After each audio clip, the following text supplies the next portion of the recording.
स्वागत आहे तुमचं जीवनगाथा आयुष्याची या यूट्यूब चॅनलमध्ये। विशाल आणि माया एकाच कॉलेजमध्ये शिकत होते। पहिली भेट एका कार्यक्रमात झाली। हळूहळू दोघांची ओळख वाढली। ओळखीचे मैत्रीत रूपांतर झाले। मैत्रीचे प्रेमात रूपांतर व्हायला जास्त वेळ लागला नाही। दोघेही एकमेकांवर मनापासून प्रेम करू लागले। काही वर्षांनी दोन्ही कुटुंबांच्या सहमतीने त्यांचे लग्न झाले। लग्नानंतर त्यांचा संसार आनंदाने सुरू झाला। काळ पुढे सरकत गेला। त्यांना 2 गोंडस मुले झाली। घरात नेहमी हशा आणि आनंद असायचा। माया घर आणि मुलांची काळजी घ्यायची।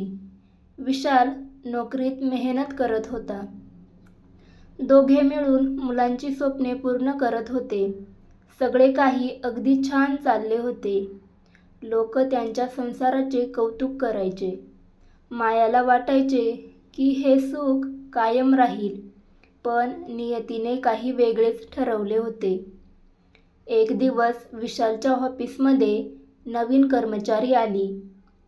तिचे नाव रिया होते। रिया हुशार आणि आत्मविश्वासू होती।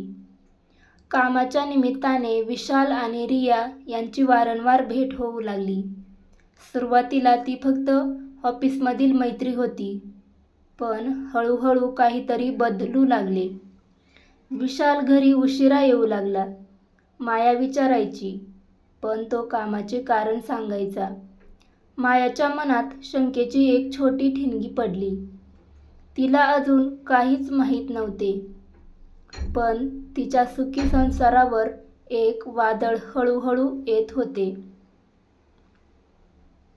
मायाच्या मनातील शंका दिवसेंदिवस वाढत होती। विशाल पूर्वीसारखा तिच्याशी बोलत नव्हता। तो बहुतेक वेळ मोबाईलमध्ये व्यस्त असायचा। माया काही विचारायची की तो विषय बदलायचा। मुलांनाही बाबांमधला बदल जाणवू लागला। एक दिवस रात्री विशालच्या फोनवर मेसेज आला। फोन टेबलवरच पडला होता। मायाची नजर त्या मेसेजवर गेली। मेसेज रियाचा होता। आजचा दिवस खूप छान गेला। हे वाचून मायाच्या मनात अनेक प्रश्न निर्माण झाले। तिने स्वतःला शांत ठेवण्याचा प्रयत्न केला। दुसऱ्या दिवशी तिने विशालला विचारले, पण विशाल म्हणाला, ती फक्त माझी सहकारी आहे। मायाने त्याचे बोलणे मान्य केले। तरीही तिच्या मनातील अस्वस्थता कमी झाली नाही। काही दिवसांनी विशाल आणखी उशिरा घरी येऊ लागला। सुट्टीच्या दिवशीही तो घराबाहेर राहू लागला। मुलं बाबांसोबत वेळ घालवण्यासाठी वाट पाहायची, पण विशालकडे त्यांच्यासाठी वेळ नव्हता। माया एकटी पडत चालली होती।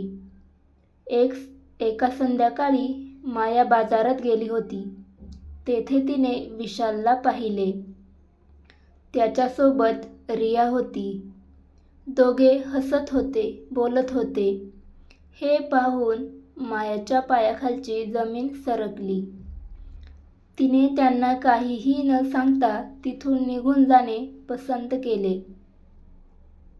त्या रात्री तिच्या डोळ्यात झोप नव्हती। तिच्या मनात भीती।